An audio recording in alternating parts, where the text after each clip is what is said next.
Hello, this video is for every woman that has ever been down bad for a man. I'm gonna teach you how to stop obsessing over dusty, crusty men, okay? That's the video. We're decentering men because men are literally irrelevant other than the fact that they provide half of life, but that's besides the point. First things first, we don't hate men. I don't hate men, but they shouldn't be the center of our universe. Ladies, recognize your worth. You are good with or without a man. Preferably without the man, because I think that men literally suck the energy power out of women. You are a result of the people that you surround yourself with. And if your partner is someone that is beneath you, that does not have their life together, that does not have the same values as you, that does not worship the ground that you walk on, why are you with him? What value is he providing in your life other than giving you attention? If you want attention, post on social media. If you want attention, go hang out with your family, go hang out with your friends, because those are the people that actually love you and care about you rather than a freaking man who just wants to hit it. All right? Secondly, stop seeking external validation. Chasing a man is a waste of time, to be honest with you. It really is. Why? Because they don't do anything. They don't do anything. Secondly, when you are dopamine dependent on a man, it shows that you don't care about your life. It shows that you are putting a man above yourself and that you don't really care about your own goals, your own dream life, your own happiness. Because you are so bending over backwards, gymnastics, Simone Biles style for a man. That's all I gotta say. Stop wondering, agonizing, being so sad that a man is not texting you back. Because it literally doesn't matter. If he's not going to text you back, he's not going to text you back. It shows his character. It shows that he doesn't value you. So if you are so sad, upset over a man not texting you back, why? He is not prioritizing you, and you don't deserve that. You deserve a man that will worship the ground that you walk on, that will treat you like the queen that you are, right? Because he's just a boy, but you're the man. Secondly, this is playing devil's advocate, but if you really, really, really want that man, that anxious attachment man that will give you a little bit, breadcrumb you, and then run away, and then come back for more when he feels that you're starting to pull away, law of detachment. Law of detachment. That's all I gotta say. This video is not about how to make men obsessed over you. This is about how to stop obsessing over men. Detachment is key. Next, stop thinking about, does he like me? Is he in love with me? Rather, do you even like him? Do you like him? Because I sure don't. I just got out of a relationship, right? And I've been in this relationship for 3+ years, so I haven't been in the game for a while. And I think that I'm just so detached that I really do not care about men anymore. Once I started getting on dating apps and talking to guys in real life, I've realized that I do not care if any of these men like me. I really don't. When I was younger, I felt like I would always change my personality, change my likes, change my hobbies to be more attractive. I did like streetwear. One of the guys that I liked was really into streetwear. But the other things, NBA football, NFL, cars, you think I like those things? Not really. Not really. Why am I trying to change myself to be everything for a man? If I don't like it, I'm not going to force myself to like it so that a man can fall in love with me. If a man is already in love with me, then I'll consider taking part in his hobbies. I will not be changing myself to make a man like me. I think it should be the reverse, actually. Men should be changing themselves to be with us because women are superior. Women are the creator of life. We give life to this freaking planet. Men need to level up their freaking lives so that they can be in our level. Because, once again, why am I better than y'all? Why is my mind stronger than all of y'all? There are only a few men that I think are stronger than me. Those are the men that I surround myself with. Because if I'm stronger than you, what does that say about you? I don't even think I'm stepping into my full power yet. If I'm stronger than you, you gotta speed run it a little bit. This is for the men too, okay? If you want a high value woman, if you want a woman that is strong, that is powerful, that is really capable, you have to match her energy. Because if you are submissive and you don't have your life together, and if you think that, oh, women hate me, blah, blah, blah. If you have that kind of attitude, no woman will want to be with you because that's toxic. Why would a woman choose to surround herself with a man that has a really SHITTY attitude? If you have a really crappy, negative attitude, people in general are not going to want to be around you because that shit is toxic. Why would I choose to hang out with you? Because every time I hang out with you, I just feel bad about myself.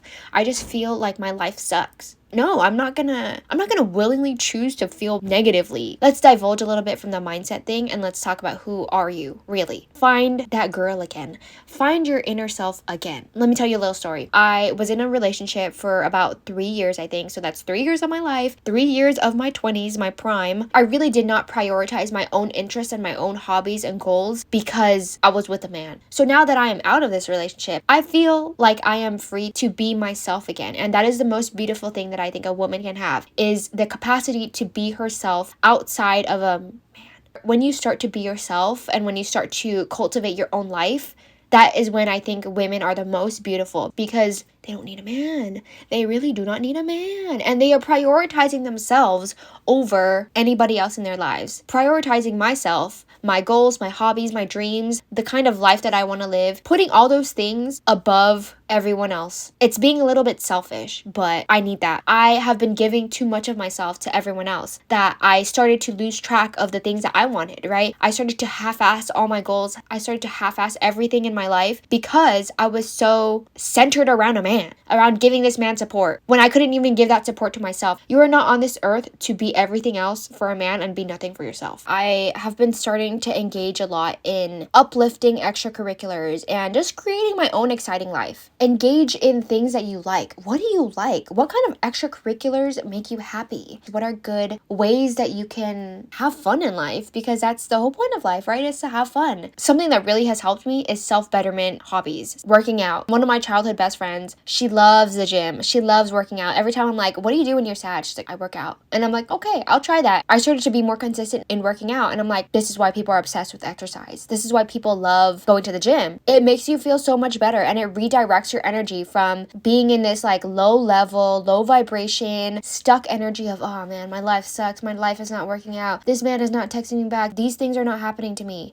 Go to the gym, work out, then come back and talk to me. Once you do things that are really hard, once you challenge yourself and then you get through those challenges, you're like, dang, I could do anything. I really could do anything because my mind is crazy. So engage in some self-betterment, engage in things that you like. Some other examples of good, fulfilling hobbies that are bringing me closer to my dream life. I'm starting to learn a lot about finances, stock markets, how to manage your money better. You can travel, you can play music. I'm part of a band at church and I love it. I love it. Other things, you can paint, you can scrapbook, you can do art, you can make videos, you can play sports, you can literally do anything. It would be a much better use of time than sitting around waiting for a man and being so sad that why is this man not texting me back, etc. Just try something and then you'll know if you like it or not. That's all I can say. And that's how I think that you build a life outside of waiting for attention from a man. By having these different extracurriculars, it signals to yourself that you are a very interesting human being. Isn't it so interesting when you meet someone and you're like, what do you do for fun? And they're like, oh, I like go biking, I go snorkeling, I like to paint, I like to make videos. Like when they have a lot of hobbies, you're like, dang, you're actually like a really well-rounded, interesting, cool human being and I would love to be friends with you. It shows that you have hobbies and stuff outside of wanting attention from a man, outside of being wanted by a man. Another thing, reevaluate who you surround yourself with. Have you seen that saying? That's like, you are the epitome of the 5 people that you surround yourself with. So if you're surrounding yourself with people that don't bring any value to your life, what good is that doing you? What are you gaining from these people? Do you even like these people that you're hanging out with? They sit around and waste time and play games. What value are you guys bringing into my life? Nothing. So why would I choose to hang out with you? If you guys are not making me into a better person, I'm not going to spend my time with you. People that you surround yourself with, they should all be teaching you something. They should all be better than you. You should be surrounding yourself with people that make you uncomfortable. I constantly surround myself with people that are better than me and that push me and that know what I'm capable of because they're able to call me out on things.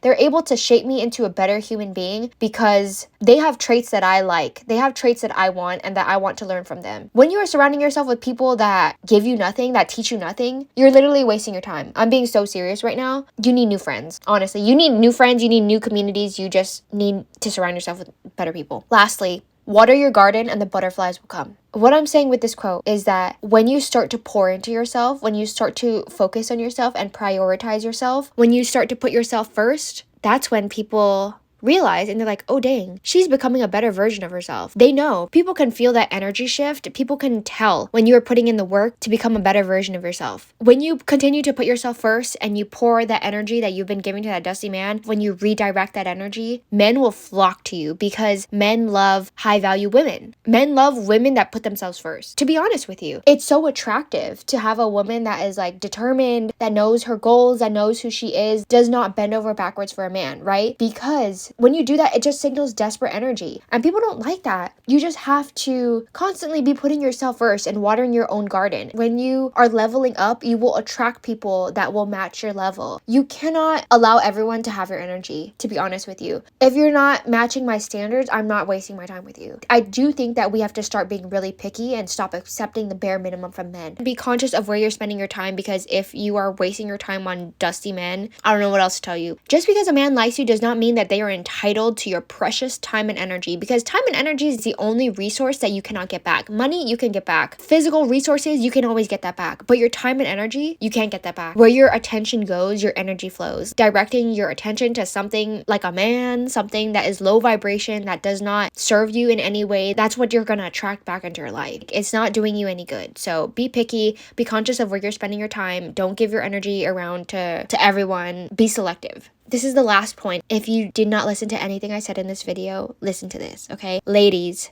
and gentlemen, if you're watching this, understand that people are blessed to be around you. You are literally a blessing. Your presence is a gift. It is a miracle that you are even on this earth in the first place. It is like 1 in a trillion chances that you are even born. There's like some crazy statistic that's like the odds were against you. Like you could have not been born. You're here now. You're literally on this earth right now at this time and place. You have to understand that it's a blessing to be around you because you are a God-given gift. Literally remember, you are the most beautiful thing on this earth. You are an angel in disguise, and you should not be letting anyone treat you as lesser than, period.